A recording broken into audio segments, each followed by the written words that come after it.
Welcome to Thursday, April 16th, 2026, and today is National Wear Your Pajamas to Work Day, which feels like one of those ideas that sounds great until you actually try to take it seriously. Welcome to This Day in History from, wait, that's random. I'm your host, C.L. Burns. In 1520, preparations were underway for a massive meeting between King Henry VIII of England and King Francis I of France, what would become known as the Field of the Cloth of Gold. This wasn't just a meeting, it was a display. Temporary places, elaborate tents, clothing woven with gold thread, everything designed to project power, wealth, and influence. But beneath it all, the purpose was simple. To strengthen a relationship, or at least make it look strong. Because sometimes what's being presented isn't just about what's real, it's about what's being shown. And despite all the effort, all the scale, all the display, the alliance didn't last, which makes the whole thing feel less like a turning point and more like a performance. And sometimes, instead of performance, a single arrival can shift everything. On April 16, 1917, Vladimir Lenin returned to Russia after years in exile. He arrived at a moment when the country was already unstable. The monarchy had collapsed.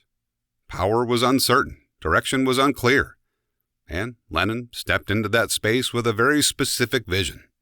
What stands out about this moment isn't just that he returned, it's when he returned, right when things were unsettled. Because moments like that don't stay open for long.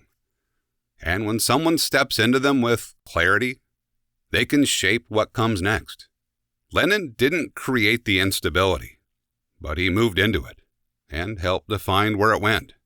And sometimes, change doesn't come from leadership or timing. It comes from something completely unexpected. On this day in 1943, Swiss chemist Albert Hofmann unintentionally experienced the effects of LSD for the first time. He had been working with chemical compounds, not trying to create anything unusual in terms of human experience. But during his work, he absorbed a small amount through his skin. At first, he wasn't sure what was happening. Then, things started to shift. Perception, awareness, reality itself felt different. And what began as a routine lab day became something else entirely. A few days later, he intentionally tested it again, leading to what would later be known as Bicycle Day. But this moment, the first accidental one, stands out because it wasn't planned, it wasn't expected, and yet it opened the door to something that would influence science, psychology, and culture in ways no one could have predicted. And while some moments reshape politics or perception, others reshape how people experience something as simple as a game. Kareem Abdul-Jabbar was born on April 16, 1947. He became one of the most dominant basketball players in history, known not just for his success, but for how he played the game. His signature move, the skyhook, was nearly impossible to defend. It wasn't flashy, it wasn't loud, but it worked. Consistently. And sometimes that's what stands out.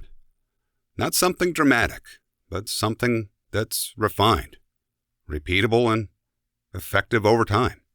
If you step back and look at these moments together, things start to connect. A display presents something that doesn't last. A person steps into a moment and helps shape what follows. And an unexpected discovery changes perception entirely. Different situations, different outcomes. But each one shows that influence doesn't always come from what's planned. Sometimes it comes from timing. Sometimes it comes from presence. And sometimes from something no one saw coming. Anyway, that's what I ended up finding while working through April 16th. Catch the next episode tomorrow and we'll see what the day has in store. If you want to know more about me or the work I do, you can find everything at waitthat'srandom.com. I'm C.L. Burns, and I appreciate you stopping by.